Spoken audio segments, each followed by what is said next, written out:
ঢাকা বিশ্ববিদ্যালয়ের উপাচার্য নিয়াজ আহমেদ খান বলেছেন, তিনি তার দায়িত্ব থেকে সরে দাঁড়াতে চান। মঙ্গলবার বিকেলে বিশ্ববিদ্যালয়ের উপাচার্য কার্যালয় সংলগ্ন অধ্যাপক আব্দুল মতিন চৌধুরী ভার্চুয়াল ক্লাসরুমে আয়োজিত এক সংবাদ সম্মেলনে তিনি কথা বলেন।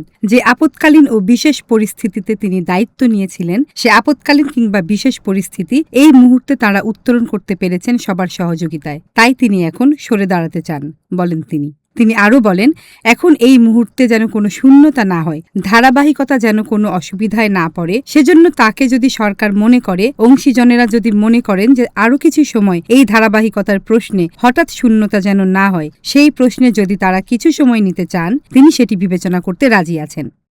নির্বাচন কমিশন ভোট গ্রহণের দিন এবং এর আগে ও পরে যানবাহন চলাচলের ওপর বিধিনিষেধ আরোপ করেছেন। মঙ্গলবার রাত 12টা থেকে 13ই ফেব্রুয়ারি রাত 12টা পর্যন্ত সারা দেশে মোটরসাইকেল চলাচলের ওপর নিষেধাজ্ঞা থাকবে। এছাড়া 11ই ফেব্রুয়ারি মধ্যরাত থেকে 12ই ফেব্রুয়ারি মধ্যরাত পর্যন্ত অন্যান্য পরিবহন চলাচল বন্ধ থাকবে। সম্প্রতি জারি করা ইসির পরিপত্রে বলা হয়, 11ই ফেব্রুয়ারি রাত 12টা থেকে 12ই ফেব্রুয়ারি রাত 12টা পর্যন্ত taxi cab, pickup, microbus ও ট্রাক চলাচলের ওপর নিষেধাজ্ঞা বলবৎ থাকবে। তবে আইনশৃঙ্খলা রক্ষাকারী বাহিনী, সশস্ত্র বাহিনী, প্রশাসন ও অনুমতিপ্রাপ্ত পর্যবেক্ষকদের যানবাহন এই আওতামুক্ত থাকবে। এছাড়া জরুরি সেবায় নিয়োজিত যানবাহন, ওষুধ, স্বাস্থ্য চিকিৎসা ও অনুরূপ কাজে ব্যবহৃত দ্রব্যাদি এবং সংবাদপত্র বহনকারী সকল ধরনের যানবাহন চলাচল করতে পারবে। এছাড়া নির্বাচনের দিন ভোটাররা ভোট দেওয়ার জন্য তাদের ব্যক্তিগত গাড়ি নিয়ে চলাচল করতে পারবেন।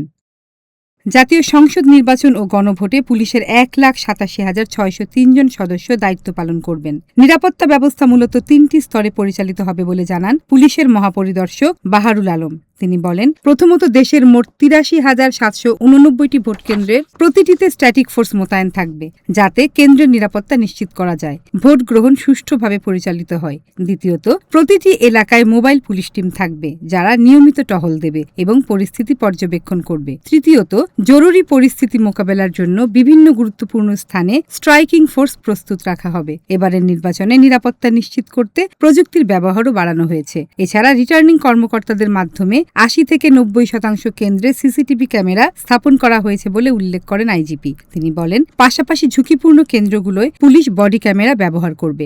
এছাড়া জেলা পুলিশ সুপাররা তাদের কাছে থাকা ড্রোন ক্যামেরা সক্ষমতা প্রয়োজন অনুযায়ী নিরাপত্তা কার্যক্রমে ব্যবহার করবেন। 12ই ফেব্রুয়ারি বৃহস্পতিবার অনুষ্ঠিতব্য জাতীয় সংসদ নির্বাচন ও গণভোটে এবার ভোটার সংখ্যা 12,77,11,899 জন। নির্বাচন কমিশন সূত্রে তথ্য নিশ্চিত করা হয়েছে। মোট ভোটারের মধ্যে পুরুষ ভোটার 6,48,25,154 জন এবং নারী ভোটার 6,28,85,525 জন। এছাড়া তৃতীয় লিঙ্গের ভোটার রয়েছেন 1,220 জন। বিশ্বের সবচেয়ে দুর্নীতিগ্রস্ত দেশের তালিকায় 2025 সালে বাংলাদেশের অবস্থান আরও এক ধাপ নেমে 13তম স্থানে দাঁড়িয়েছে। 182টি দেশের উপর পরিচালিত ট্রান্সপারেন্সি ইন্টারন্যাশনালের দুর্নীতির ধারণা সূচক 2025-এ এই তথ্য উঠে এসেছে। 100-র স্কেলে বাংলাদেশের স্কোর এবার 24, যা বৈশ্বিক গড় স্কোর 42-এর তুলনায় অনেক নিচে। যদিও গত বছরের তুলনায় বাংলাদেশের স্কোর 1 পয়েন্ট বেড়েছে, তবে অন্যান্য দেশের তুলনায় অগ্রগতির হার কম হওয়ায় সামগ্রিক র্যাঙ্কিংয়ে দেশটির এই অবনতি হয়েছে। 2024 সালে সবচেয়ে দুর্নীতিগ্রস্ত দেশের তালিকায় বাংলাদেশের অবস্থান ছিল 14তম। শহীদ শরীফ ওসমান হাদির পরিবারকে ফ্ল্যাটের দলিল ও চাবি হস্তান্তর করেছেন প্রধান উপদেষ্টা ড. মোহাম্মদ ইউনূস। প্রধান উপদেষ্টার প্রেস উইং থেকে পাঠানো এক সংবাদ বিজ্ঞপ্তিতে তথ্য জানানো হয়েছে।